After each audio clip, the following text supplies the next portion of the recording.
All right, Alexander, let's do a video on Russian billionaire oligarch Oleg Deripaska. And this is going to be an interesting video. People may have heard of Deripaska from his involvement, alleged involvement in Russiagate with the FBI. And you may want to get into that to provide some context. But the other day, the FBI allegedly raided one of his homes in DC. And I'm not sure if it was actually his home. I've heard stories that it was his home. I've heard stories that it was another billionaire oligarch's home, of which Deripaska would stay at. I don't know. But the interesting part about all of this and why we're going to talk about Oleg Deripaska is because he sent out a statement. Once again, I'm not sure if it was a statement, an Instagram post, or a tweet, but he sent out a statement after the FBI raided his home. And boy, did he really go off on the swamp. And I quote, he went off on the dumbasses in Washington, D.C. That is a direct quote, the dumbasses in Washington, D.C. in this statement. Now, people may know Deripaska. They may not know about him as, say, the Russians know about him because he is a Russian oligarch billionaire. But people in the West may know of him from that viral video about 7 years back, 8 years back, where Putin goes to a factory in Russia, and it was a factory owned by Deripaska, and they had a workers' dispute there, and Putin came in, and he gave everyone a tongue lashing, and he called Deripaska over, and he said, okay, I want you to sign the statement, and all the workers are going to get, I don't know, they were going to get paid or paid overtime or not fired, something along those lines. And as Deripaska was signing it, he went off with Putin's pen, and then Putin's like, hey, give me my pen back. Anyway, maybe I'll look for that video, and I'll put a link for that video down below. And I'm sure when people see that video, it was super, super viral, that video. I'm sure when people see it again, they'll recognize Deripaska. Anyway, let's get into this story because he is connected to a certain extent to Russiagate. He wasn't a main character, but he's there. And the FBI, suddenly, they raid his home. And of course, we've done videos on the Duran investigation, everything that's going on there with Sussman, the indictments, and all of this new activity in Russiagate that seems to be taking place. And all of a sudden, we have the raid on what is allegedly Deripaska's home in Washington, D.C. So get into this story. Yeah, let's just say a few words, very few words about Deripaska. Deripaska started in Russia as a metals trader in the 1990s. He bought shares in various aluminium companies in Russia. This is at the time when Russia was in a state of economic and social collapse, and he therefore got drawn into something called the aluminium wars, which is a sort of Al Capone type battle for control of the aluminium industry. And this was absolutely vicious to the point that famously one of his rivals sent hitmen to try and kill him, and he was actually saved because he was protected by his workers. So he's a very, very tough character. He's very hard-bitten. He built up his company Rusal, which is still one of the big Russian aluminium complexes, Russian aluminium, Rusal. But I've heard it said that he was actually very tough manager, very good at building up his business. He's not particularly good at keeping it going over the long term. But anyway, he's not a friend of Putin's. The famous incident that took place was in the 2008-2009 financial crisis. Deripaska laid off the workers from one particular factory and docked their wages. Putin heard about it. He flew in, bringing Deripaska with him, forced Deripaska to open the factory and to start paying the wages again. And when Deripaska walked off with Putin's pen, Putin humiliated him by asking him to return his pen to him.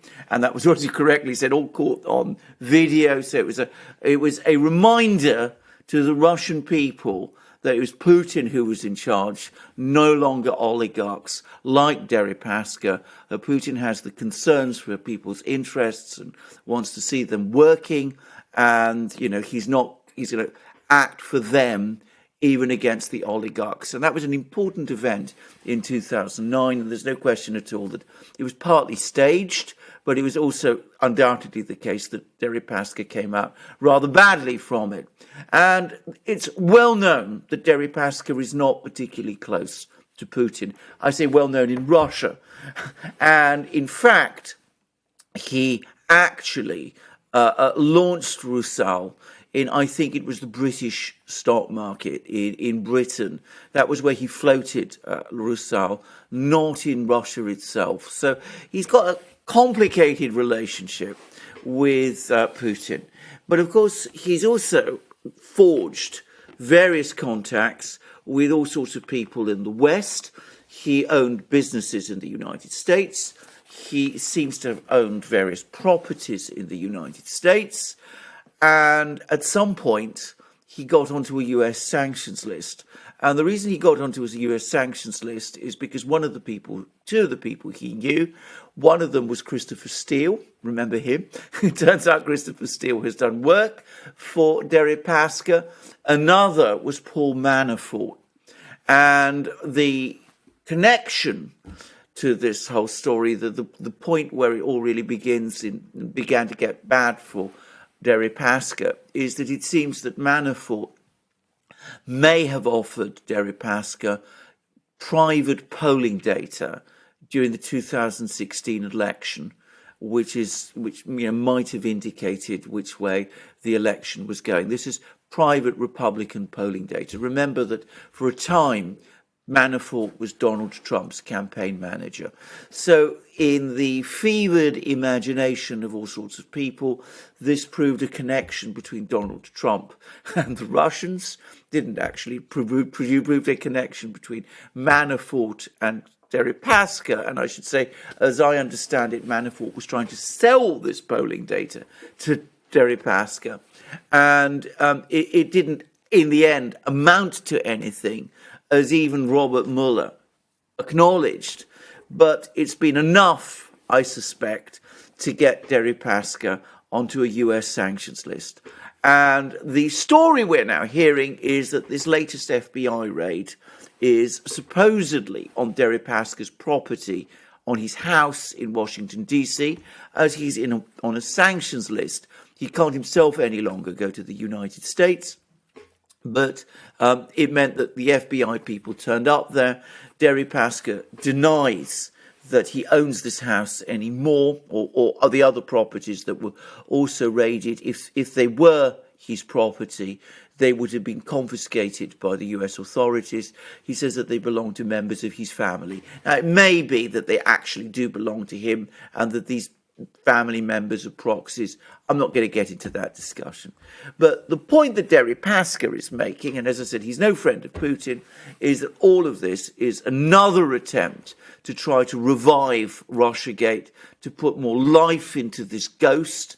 And he spoke in the most, as you correctly said, forthright terms about the stupidity of it and the inability of the US to grasp the fact that the reason Donald Trump won in the election in 2016 was not because the Russians were helping him, but because political conditions in the United States themselves made his victory inevitable, given that Hillary Clinton was unelectable, and given the general conditions in the United States at that time. And as you said, he's used incredibly strong language about that. He's got nothing to lose anymore. As I said, he's on a sanctions list. He's in Russia. There isn't anything the US can do to him, so he's able to come out and talk in that way. Boy, did he go off. Should I read the whole statement? It's Why not? Long, Why not? Not too long, but No, let me read the whole yeah. statement, because I mean, I'll try to read it quickly and maybe cut out some words, but for the most part, this is the statement. I'll put the statement up on the screen so the viewers can see it. And it's Oleg Deripaska. As I watch what's going on in America, my astonishment only keeps growing at how staggeringly dumb the American establishment should be to be so hell-bent on exploiting this tall tale of how the Russians allegedly played a colossal role in the 2016 U.S. presidential election. It's time to acknowledge the obvious. Trump didn't win the election all on his own. He had help from these dumbasses from Washington, D.C., who drove the voters to the point of such despair that they were ready to vote for just about anybody else, even a cartoon character, but the Clinton clan that is knee-deep in fraud and bribery. Wow. Of course, it is so easy to just go on feeding the same lies for yet another decade to the voters who grew up watching Hollywood movies about Russian villains. They don't want to give it up, but they'll have to. The U.S. national debt is nearing 30 trillion. China will reunite with Taiwan, whether by force or by way of semi-voluntary deal, and the Pacific will become China's inland waters. The U.S. nuclear energy sector has long been in decline, which means they will continue burning coal and natural gas, fouling up the environment. Europe also doesn't want to freeze anymore, just because NATO paints Russia as a boogeyman. That will come and get them. We Russians also now want a common economic space stretching from Lisbon to Vladivostok with a prospering population and clean environment. But no, the absurd spectacle goes on to please the U.S. defense industry yahoos, the couple of nutty analysts who are the reason the U.S. national debt got so massive in the first place. What I'd like to ask is this. Guys, I'm laughing, Alexander. Let me get through this. What I'd like to ask is this. Did you find a fuck ton of Putin's money in those abandoned houses? Did you enjoy stuffing you fucking faces with jam that went off in the pantry or the vodka like the Bolshevik dogs used to during searches? P.S. So sick of these effing jokers. Once again, that is a direct quote. You know, this video probably got demonetized with all of that, but what can I say, Alex? I mean, that is a direct quote of his statement. Yeah, absolutely. I mean, you can tell his personal exasperation, by the way, which is unsurprising.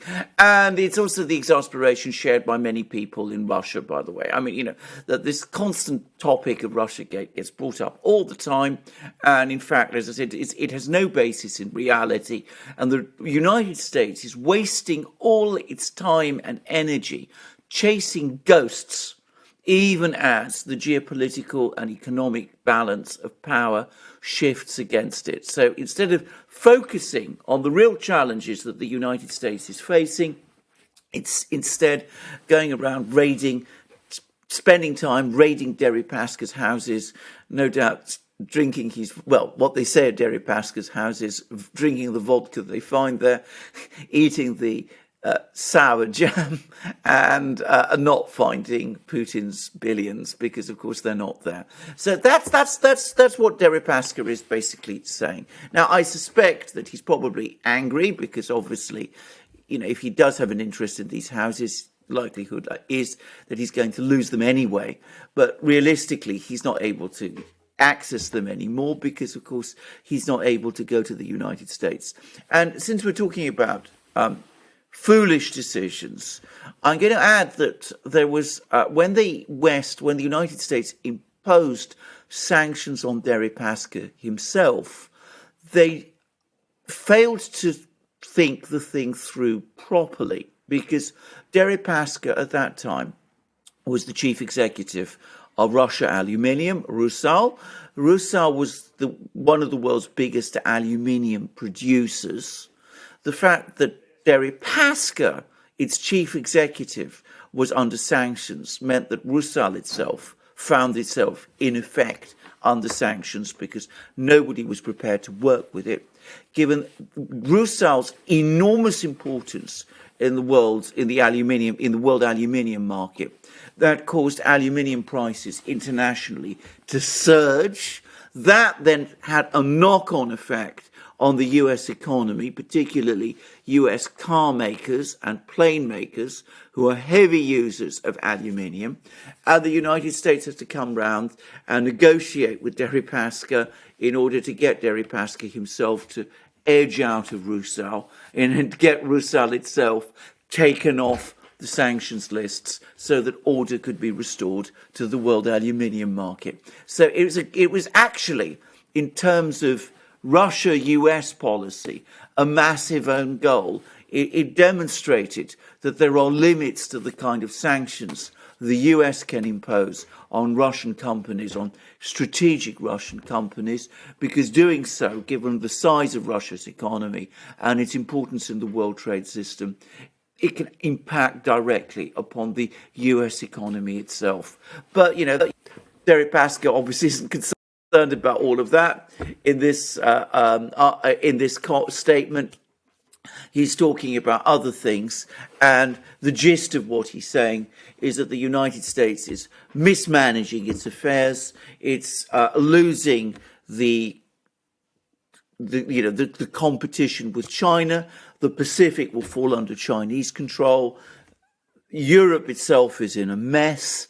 And at the end of the day, the reason for that is because the United States, instead of addressing its real problems, is wasting its time sending its FBI people into houses which it thinks might belong to Deripaska. In other words, it's wasting its time on absurdities, on irrelevancies. Yeah, to be honest, I mean it's a harsh statement, it's a funny statement, it's a tongue-in-cheek statement, it's an angry statement, it's all those things. But people should read it because Deripaska is actually making, when you parse through the whole thing, he's making some very, very good points, and he is sending a warning to the American people. You know, stop this clownish behavior, to the authorities in D.C. Stop this clownish behavior because the world is either A, moving on and making business, or B, it's falling apart, i.e. the West is falling apart while the East and Russia and China are moving forward. That's the gist of it. And Exactly. The main question in all of this is, why do you think they continue to pester Deripaska? Why did they go after him again? Well, I think the reason they're doing that is because, and we now come back to the political issues in the United States. The great problem in the United States at the moment is that even as problems are mounting all around, certainly geostrategic problems are mounting, the US political class remains overwhelmingly absorbed with its own partisan battles. And what we see is the administration, we've discussed the administration many times, how fragile it is, how the president himself is unable to offer a firm lead, how the vice president is, described by American commentators as the worst vice president the United States has ever had. And the poll ratings of the administration are falling and falling fast.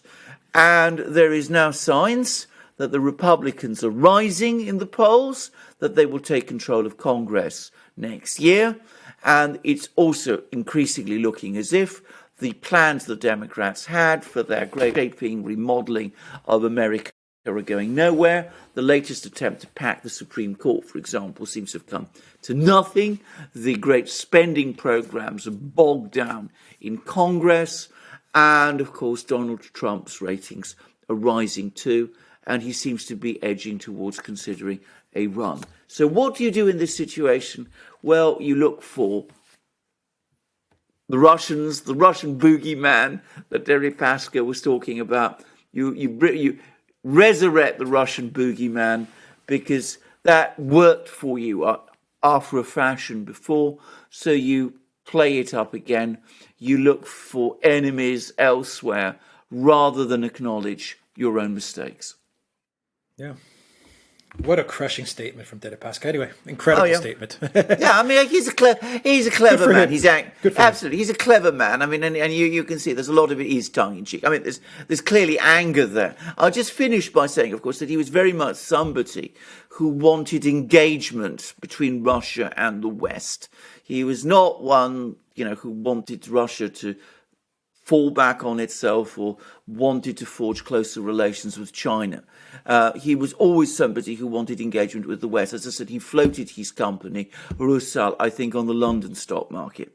So he must be feeling very frustrated that all of this has failed. And you notice how he talked about the free trade area between Lisbon and Vladivostok. Well, nobody believes that's going to happen anymore. Yeah, but in his statement, you could also sense that he was kind of saying, you know what, I'm very much like Russia. I'm done with this. Absolutely, exactly. With DC, exactly. I'm done with you. I'm just done with you guys. Exactly. I mean, he's fed up. He says, these people are clowns. I'm not going to waste my time with them anymore. China is the rising star, so I'm going to go where, with those who are rising, not with those who are just running their affairs in this idiotic way. Yeah. All right. Interesting story. The Duran.locals.com, everybody. Go to our community there and go to the Duran shop. Pick up some merch, 10% off when you use the code REALNEWS, and go to our new media platforms, ODYSEE, BitChute, Rumble, and Super U. Take care.